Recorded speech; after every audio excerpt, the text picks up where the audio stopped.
So, friends, you will always feel stupid in a room that does not value you. You will never feel accepted in a room that does not understand your worth. And the reason that I'm talking about this today, and the reason that I'm saying this is because I just got back from the fucking mechanic. And it was an awful experience. And let me tell you what's been going on. My car has been making a weird sound every time I go to brake, and I don't like it. And I don't know shit about cars. So I asked my friend who knows more about cars than I do, like, what's wrong? Evaluate. He's like, your brake fluid looks awful. So you're gonna need to get that bled and replaced. And I'm like, awesome. I go to the mechanic and I'm like, okay, hey, I need to get my brakes bled. I walk on in the store, trusting and open and excited to get my brakes bled. I walk up to the counter and I say, can I get my brakes bled? And he's like, sure, we can do that for you. And he said, do you need your brake pads checked? And I said, no, I don't need those. I got those replaced a year ago. They're fine. He said, okay. They go out. Maybe 5 minutes later, they come back, which I think is a little bit short to get your brakes bled, which I specifically asked for because the brake fluid is very dark. And he says, so we checked your brake pads, red flag number 1, and your brake pads look fine, so you're all good to go.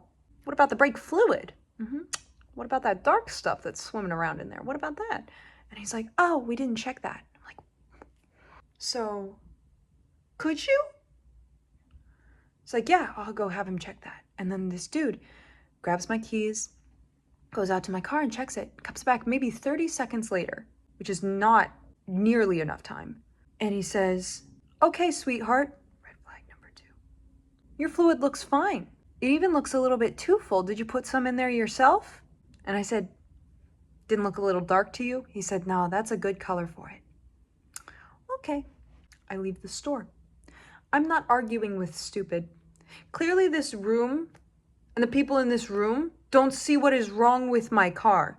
The fluid is very dark. The fluid is so dark that my friend was concerned for me to even drive to the mechanic with fluid that dark. Because I don't know shit about cars. I didn't know you were supposed to check the brake fluid. I didn't know shit about brake fluid. I fucked up there. Cool, right? But can you fix it? No, apparently they can't. Apparently they're stupid. Apparently they're a whole bunch of room of elementary school kids. So I get back in my car and I'm like, this is a problem. So I'm like, okay, I'm going to another mechanic. And I pulled up to a mechanic like 30 minutes before they close, and I felt so bad about it. And I'm like, hey, I'm really sorry that you guys are about to close. I don't need you to fix it today. I just want you to look at my brakes and my brake fluid, and I need you to tell me what's wrong. And they're like, okay. And I'm like, don't ask questions you don't want to know the answer to. Just look at my brake fluid, please. Just do that evaluation, please. And they're like, okay, ma'am. Damn, okay. And they open up my hood, and 3 grown-ass men audibly gasped at the color of my brake fluid. And I was like, yep, that sounds about right. And they're like, yeah, that's really dark. And I'm like, I know, I'm sorry. I didn't know you were supposed to replace it. The people at the other place said it was fine. And they said they should be fired from life. Anyway, and I'm like, wow, okay, awesome. So, and they're going to replace all of this tomorrow morning because they said, we're scared to even have you drive home on this. But we're closed. We can't do this today. And they asked, how far away do you live? And I said, maybe like 5 minutes, not long. And they said, that's good. You should be able to drive it home and then drive it back here and it should be okay. And I said, should be okay. Are you kidding me? Vent over. But what I'm trying to say is that I went to an environment that one immediately saw me as just a stupid woman walking in there knowing nothing about cars, which I am. And I know there's something wrong with my brakes, and you're not going to convince me that there isn't. I also don't know shit about cars, so they were correct in their assumption that I was sweetheart and I did not know what I was talking about, but I know something's wrong. They didn't care. They were perfectly fine having me drive on out of there with that car. The second I take it to people who actually cared about me, actually wanted to do their job, actually wanted to make sure that I drove out of there okay, didn't sweetheart me, made sure I was okay, immediately booked me an appointment for the next morning to get everything fixed, I was valued. Even though I don't know shit about cars, I deserve the decency of empathy and compassion. But I left that first mechanic and I almost didn't drive to the second. I was like, okay, fine, maybe I'm the idiot. Maybe I'm the idiot. Maybe I'm not feeling anything under my brakes. And instead of evaluating them and saying, no, I know what my friends saw. I did research on this on the internet. I know that there's something wrong with this and I need you to do your job. I didn't argue with them. They had already not valued me.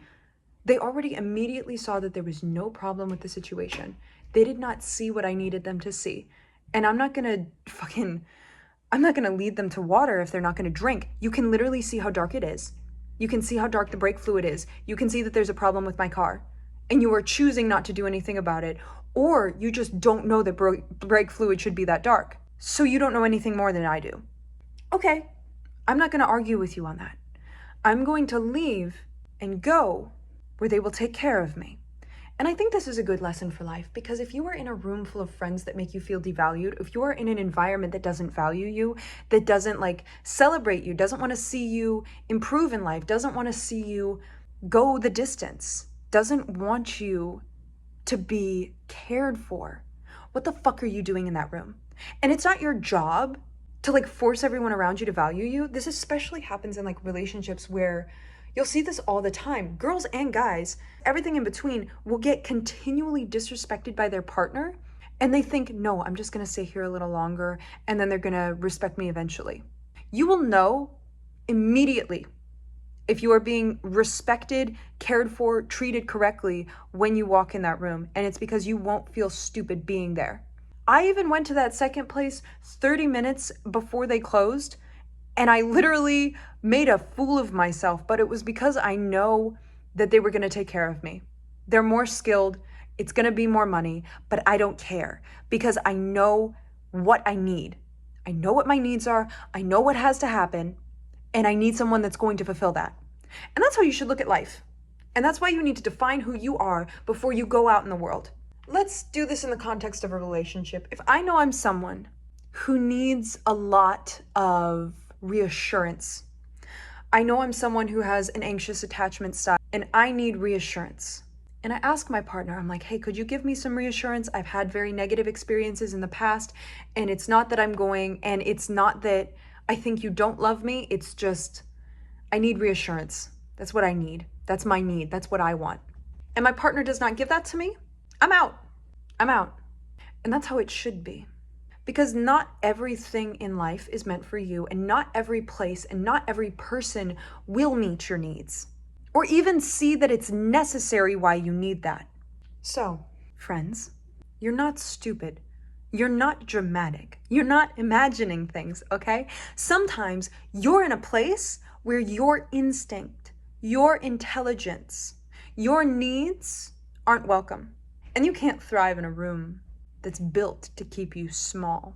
There are people who will hear your voice and immediately look for ways to shut it down because they're intimidated, because they don't know how to listen, because they've built their ego on the illusion that they have all the answers. And anyone who challenges that is seen as a threat.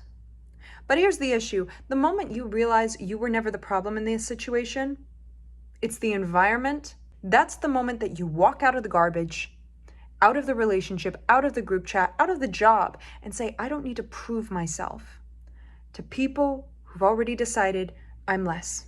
Because in that moment when I asked them to go and check my brake fluid, and in that moment when I told them it was a little dark, I'm going to say it. It was a challenge to their ego that someone walking in there looking like me, who literally doesn't know shit about cars, knew more about her car through 5 minutes of reading on Wikipedia and knowing one person who knows shit about cars. Their ego was disrupted. Because what do you mean that this woman walking in here who doesn't know anything about cars, driving a car that looks like that with a broken handle, she knows more about brake fluid than I do? No, she doesn't, sweetheart. No, she does not, sweetheart. Well, guess what, sweetheart? I did. And I saved myself from my car catching on fucking fire, whatever the fuck, I don't know what it means, but that's not the point, okay? Shut up, I don't know shit about cars, but I knew more in that moment. And the right environment will never make you feel stupid. It will make you feel heard. It will make you feel curious, not confused, inspired, not inadequate, and you will still learn things. You won't be learning through shame. You'll be learning and growing through support. And listen, this isn't just about mechanics, okay? This is about life. It's about classrooms where your questions are met with eye rolls, friend groups where your emotions are too much, jobs where your ideas are only valid if someone else repeats them louder, relationships where your gut gets overridden. If you keep shrinking yourself to fit the space, you'll start believing you deserve to be small. Don't fall for it. Don't fall for it. Listen to your fucking self. Get a second opinion. Walk out. Raise your standards, because you're not crazy for having a gut instinct, for having a feeling that something's wrong, or for needing something, or for being curious, or for literally just being fucking human and saying, hey, I don't feel right about this, or hey, I need this, or hey, I want to talk about this, or I want to do this. That makes you human, not wrong. And you're not crazy, and you're not difficult, and you're not stupid. And understand that sometimes you're not the fucking problem, sweetheart. Love you.